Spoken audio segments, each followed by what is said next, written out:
ভারতবর্ষে ভারতনগরের ততুলার দীপানিতা কৃষ্ণর তরফ থেকে আজকে একটা সুন্দর শীতকালীন সবজি দিয়ে একটা খিচুড়ি বানাবো। সকলেই এই খিচুড়ি শীতে খেয়ে থাকেন, শীত যদিও চলে যাচ্ছে আমাদের খাওয়া হয়নি, তাই আজকে আমরা সেই সমস্ত রকম সবজি দিয়ে শীতের একটা খিচুড়ি করতে চলেছি আর সেটা আপনাদের সঙ্গে শেয়ারও করছি। আমরা কিভাবে এই খিচুড়িটা করে খাই, ভীষণ সুস্বাদু হয়, ভালো লাগে, আজকে সেটাই শেয়ার করলাম আপনাদের সঙ্গে। তো এখানে আমি প্রথমেই দেখাচ্ছি, আমি এখানে একটা কড়াই নিয়ে নিয়েছি আর এখানে আমি একটা ডেচকিতে বেশ কিছুটা জল গরম করতে বসিয়ে দিয়েছি। দুটো কাজ একসঙ্গেই করে নিচ্ছি যাতে খুব তাড়াতাড়ি আমার কিন্তু খিচুড়িটা হয়ে যায়।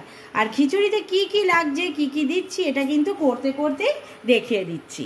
খিচুড়িটা আমি 3 রকম ডাল আর গোবিন্দভোগ চাল দিয়ে করব।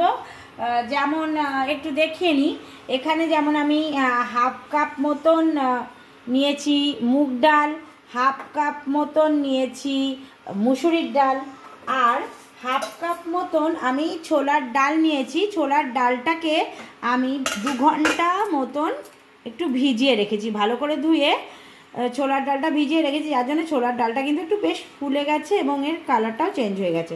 যা হোক, এবার কড়াইটা গরম হয়ে গেছে, আমি আঁচটা কমিয়ে মুগ ডালটা একটু ভেজে নেব। আর অন্য কিছুই ভাজার দরকার নেই, শুধুমাত্র মুগ ডালটা হালকা করে একটু ভেজে নেব, হালকা গোলাপি হওয়া পর্যন্ত মুগ ডালটা ভেজে নিচ্ছি। মুগ ডালটা ভাজা হয়ে গেল, গ্যাস ফ্যানটা বন্ধ করে দিলাম। 500 মতন গোবিন্দভোগ চাল নিয়েছি। এবারে চালের সঙ্গে এখানে ডালটা দিয়ে দিলাম, সব একসঙ্গেই ধুয়ে নেব, আলাদা আলাদা করে ধোয়ার দরকার নেই। আর যদি মনে করেন আলাদা করে ধোবেন তাহলে সেই হবে। এর সঙ্গে দিয়ে দেব এই ভেজে রাখা মুগ ডালটাও, সমস্ত কিছুই আমি একসঙ্গে ধুয়ে নেব। আর যেহেতু ছোলার ডালটা আমি আগে থেকেই ধুয়ে ভিজিয়ে রেখেছি, ওটা এখানে কিন্তু আর ধোয়ার দরকার হবে না। এবারে এই সমস্ত জিনিসগুলো একসঙ্গে ভালো করে ধুয়ে জলটা ঝরিয়ে নেব। এগুলো কি কি নিয়েছি একটু দেখিয়ে দিই। নিয়েছি ফুলকপি, ফুলকপির বেশ বড় বড় করেই টুকরো রেখেছি যাতে গলে না যায়। নিয়েছি আলু, আলুগুলো একটু বড় বড় করে টুকরো করেছি। কুমড়ো, কুমড়ো একইভাবে বড় করে টুকরো করে রাখা। একটা ছোট বাটি নিয়েছি মটরশুঁটি। আচ্ছা, নিয়েছি ছিম, এখানে 200 মতন ছিম আছে, ছিমগুলোকে মাঝখান দিয়ে হাফ করে নিয়েছি। আর নিয়েছি মিষ্টি আলু। আর একটা যেটা শীতের জিনিস দেব সেটা হচ্ছে এখানে আমি কিছু 1 আঁটি মতন পালং শাক নিয়ে নিয়েছি। শীতকাল, এটা পুঁই শাক দিয়েও করা যায়, তবে পালং শাক দিয়ে করলেও একটা খুব সুন্দর একটা টেস্ট আসে। পালং শাক দিয়ে সমস্ত নিরামিষ সবজি দিয়ে এই খিচুড়িটা কিন্তু দুর্দান্ত স্বাদের হয়। নিয়ে ফুলকপিটা ভেজে নেব, আর অন্য কোনো কিছু ভাজার দরকার নেই, শুধু ফুলকপিটা ভাজলেই আমার হবে। তেল গরম হয়ে গেছে, ফুলকপিগুলো ছেড়ে দেব। হলুদ, নুন, এই ফুলকপিগুলো একটু ভেজে নেব, হালকা লাল করে একটু ভেজে নেব। ফুলকপিগুলো ভাজা হয়ে গেছে, তুলে নিচ্ছি।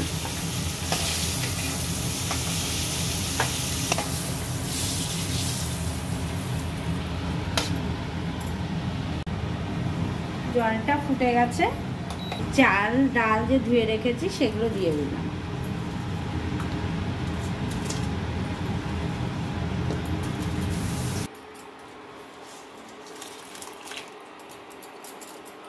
ভেজানো ছোলার ডালটাও দিয়ে দেব।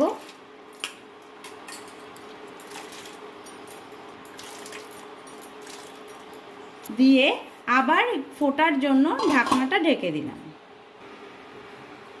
কেটে রাখা সমস্ত সবজিগুলো এবারে দিয়ে দিই এক এক করে। সব সবজিগুলো সব আস্তে আস্তে করে এর মধ্যে ছেড়ে দেব। কফিটাই শুধুমাত্র ভেজেছি, আর কোনো কিছুই ভাজার প্রয়োজন নেই।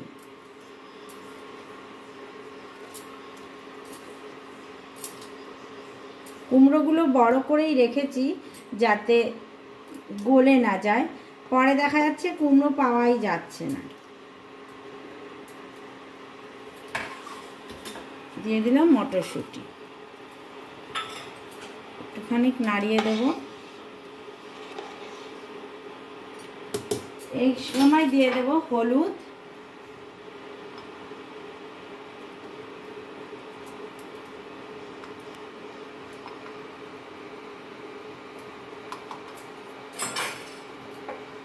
আর দেব স্বাদ অনুযায়ী নুনটা।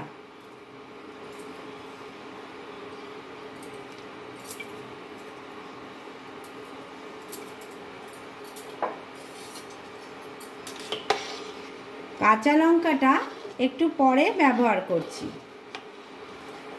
সমস্ত কিছু দিয়ে একটু নাড়িয়ে দিলাম, নাড়িয়ে দিয়ে এবার আবার ঢেকে দেব।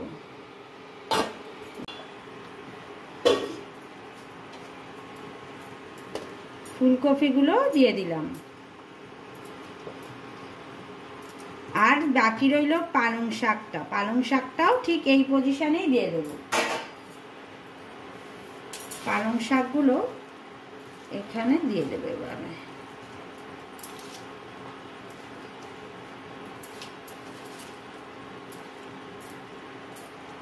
একটু হালকা করে চেপে দিই, একটুখানির মধ্যেই পালং শাকটা মজে যাবে, তাই বেশি আর নাড়ানাড়ি চাপাচাপি করছি না। এবার ঢেকে দিলাম, দিয়ে দিলাম কাঁচা লঙ্কা,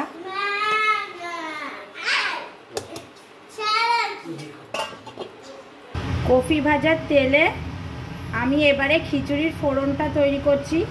এর মধ্যে দিয়ে দিলাম সর্ষের তেল, তেল গরম হয়ে গেছে, দিয়ে দিলাম 4টে তেজপাতা, 4-5টা শুকনো লঙ্কা, দিয়ে একটু ভালো করে ভেজে নেব। লঙ্কা তেজপাতা ভাজা হয়ে গেছে, দিয়ে দেব 5 ফোড়ন। 5 ফোড়নটা ভাজা ভাজা হলে দেব আদা বাটা, দিয়ে দিচ্ছি আদা বাটা। গ্যাসের ফ্লেমটা কমিয়ে আদা বাটা দিয়ে দেব।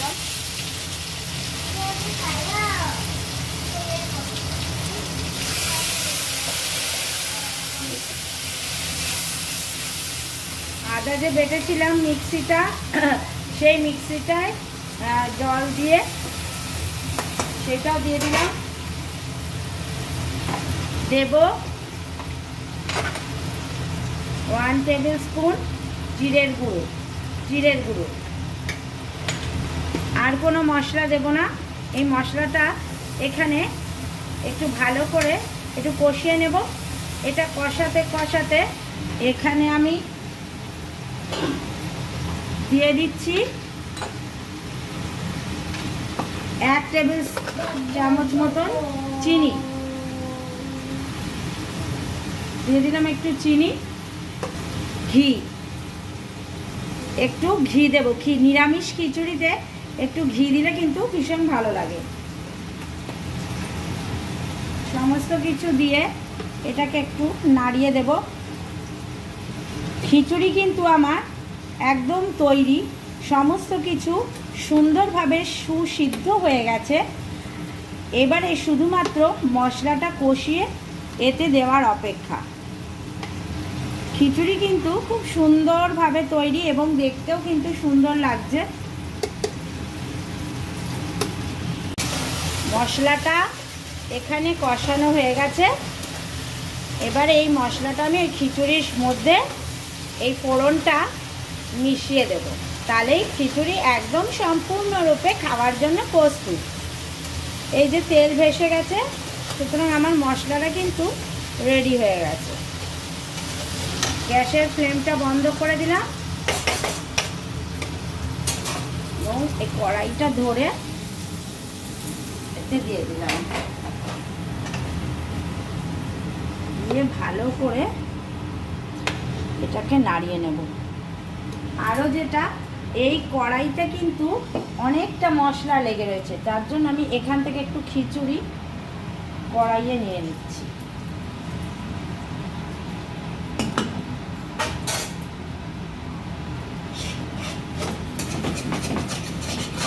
ভালো যাতে সমস্ত মশলাটা খিচুড়িতে চলে যায়।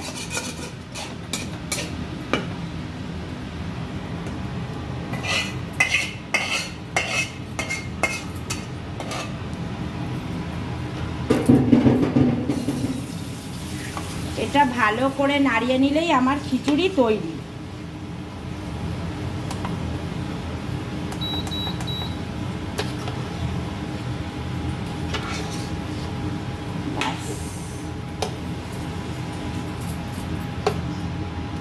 তাহলে দর্শক বন্ধুরা, শীতের সবজি দিয়ে কত সুস্বাদু, কত সহজ উপায়ে অত্যন্ত কম মশলাপাতি ব্যবহার করে কিভাবে সুন্দর খিচুড়ি তৈরি করে বাড়িতে খাওয়া যায়, আজকে তারই রেসিপি থাকলো। যদি রেসিপিটা ভালো লেগে থাকে অবশ্যই একবার বাড়িতে করবেন। খিচুড়ি তো প্রত্যেকেই বাড়িতে খান, এভাবে একবার করে খেয়ে দেখবেন, ভীষণ ভালো লাগবে। আর ভালো লাগলে লাইক করবেন, বন্ধু বান্ধবের সঙ্গে শেয়ার করবেন এবং আমাদের চ্যানেলটা অবশ্যই সাবস্ক্রাইব করবেন, যাতে আমরাও আগামী দিনে আরও এগিয়ে যেতে পারি এবং আপনাদের সঙ্গে আরও নিত্য নতুন কিছু নিয়ে আসতে পারি সামনে, এই কামনাই রাখছি। আজকের মতন তাহলে ভিডিওটা এখানেই শেষ করছি। একটু ধৈর্য ধরে এই ভিডিওটা দেখার জন্য কিন্তু আপনাদের সকলকে জানাচ্ছি অনেক অনেক ধন্যবাদ।